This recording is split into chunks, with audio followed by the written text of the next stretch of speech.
Praise the Lord.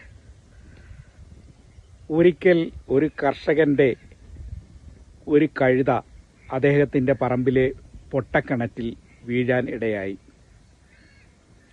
അദ്ദേഹം വിചാരിച്ചു, ഈ കഴുതയെ ഞാൻ രക്ഷിക്കാനായിട്ട് പരിശ്രമിച്ചാൽ എനിക്ക് അമിതമായ കൂലിച്ചെലവും കാര്യങ്ങളും ഒക്കെ ഉണ്ടാകും. കാരണം വലിയ ആഴമുള്ള പൊട്ടക്കിണറാണ്. അപ്പോൾ അതിൽ നിന്നൊക്കെ ഈ കിണറിൻ്റെ സൈഡൊക്കെ ഇടിച്ച് പൊട്ടിച്ച് അതിനെ കരയ്ക്ക് കയറ്റിക്കൊണ്ട് വരണമെങ്കിൽ ശ്രമകരമായ പണിയാണ്. അപ്പോൾ ഈ കഴുതയെ കരയ്ക്ക് കയറ്റുക എന്ന് പറയുന്നത് വളരെ പ്രയാസമുള്ള കാര്യമാണ്. അതുകൊണ്ട് ഈ പൊട്ടക്കിണറ്റിലിട്ട് അതിനെ മൂടിക്കളയാം, മാലിന്യങ്ങളും ഒക്കെ ഇട്ട് പറമ്പിൽ കിടക്കുന്ന വേസ്റ്റും ഒക്കെ ഇട്ടിട്ട് അങ്ങ് മൂടിക്കളയാം എന്ന് ഈ കർഷകൻ വിചാരിച്ചു. അദ്ദേഹം തൻ്റെ കൃഷിയിടത്തിൽ പണിതിരുന്ന പണിക്കാരോട് പറഞ്ഞു, നമ്മുടെ പറമ്പിൽ കിടക്കുന്ന വേസ്റ്റൊക്കെ എടുത്ത് ഈ പൊട്ടക്കിണർ മൂടുക. അങ്ങനെ പറമ്പിലെ വേസ്റ്റുകളെല്ലാം ഈ പണിക്കാരെല്ലാം കൊണ്ടുവന്ന് ഈ പറഞ്ഞ പൊട്ടക്കിണറ്റിലേക്ക് കൊട്ടകളിലാക്കി കൊണ്ടുവന്ന് ഇടാൻ തുടങ്ങി. അപ്പോൾ അവിടെ കിടക്കുന്ന ചെളിയും മറ്റു മാലിന്യങ്ങളും ചപ്പിയവറുകളും അങ്ങനെയുള്ള വേസ്റ്റുകളെല്ലാം കൊണ്ടുവന്നിട്ട് ഈ പറഞ്ഞ പൊട്ടക്കിണറ്റിലേക്ക് ഇടുവാനായിട്ട് തുടങ്ങി. അപ്പോൾ ഇങ്ങനെ ഓരോ പ്രാവശ്യവും ഈ കഴുതയുടെ മുകളിലേക്ക് ഈ വേസ്റ്റുകൾ ഇടുമ്പോൾ ഈ കഴുത ചെയ്തിരുന്നത് എന്താണെന്നറിയാവോ?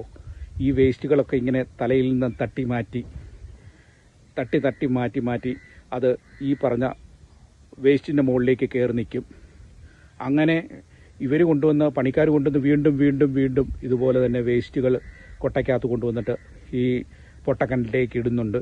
അപ്പോൾ ഈ ഓരോ പ്രാവശ്യവും ഇതിൻ്റെ കഴുതയുടെ തലയിലേക്ക് വീഴുമ്പോൾ ഈ കഴുത അത് തട്ടി മാറ്റിക്കൊണ്ട് തല കുടഞ്ഞുകൊണ്ട് ആ വേസ്റ്റ് എല്ലാം കളഞ്ഞിട്ട് അത് ഈ മാലിന്യത്തിൻ്റെ മുകളിലേക്ക് ചവിട്ടി കയറി അങ്ങനെ മുകളിലേക്ക് വരികയാണ്. അങ്ങനെ കിണറെല്ലാം മൂടി ഈ കഴുത പുറത്തു വന്നു. നിങ്ങൾ ചിന്തിച്ചോ, ഈ കഴുത എങ്ങനെയാണ് രക്ഷപ്പെട്ടെന്ന്?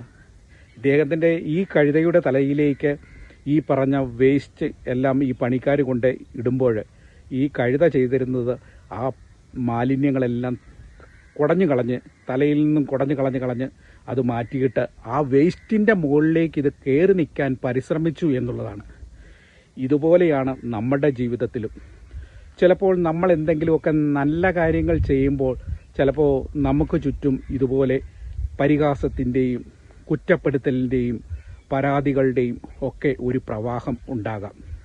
അപ്പോൾ നാം ഈ കഴുത കാണിച്ചത് കണക്ക് ഇങ്ങനെയുള്ള ഈ കുറ്റപ്പെടുത്തലുകൾ, ഈ പരാതികൾ, ഈ കളിയാക്കലുകൾ തുടങ്ങിയ ഈ വേസ്റ്റ് നമ്മുടെ തലയിലേക്ക് വരുമ്പോൾ നമ്മൾ ആ കഴുത കാണിച്ച കണക്ക് തട്ടി മാറ്റി നമ്മൾ ആ തട്ടി മാറ്റിയ ആ വേസ്റ്റിന് മുകളിലേക്ക് ഈ പറഞ്ഞ പരാതികളുടെയും മറ്റുള്ള ഇതുപോലെയുള്ള കളിയാക്കലിൻ്റെയും മുകളിലേക്ക് ചവിട്ടി കയറാനായിട്ട് ശ്രമിക്കണം.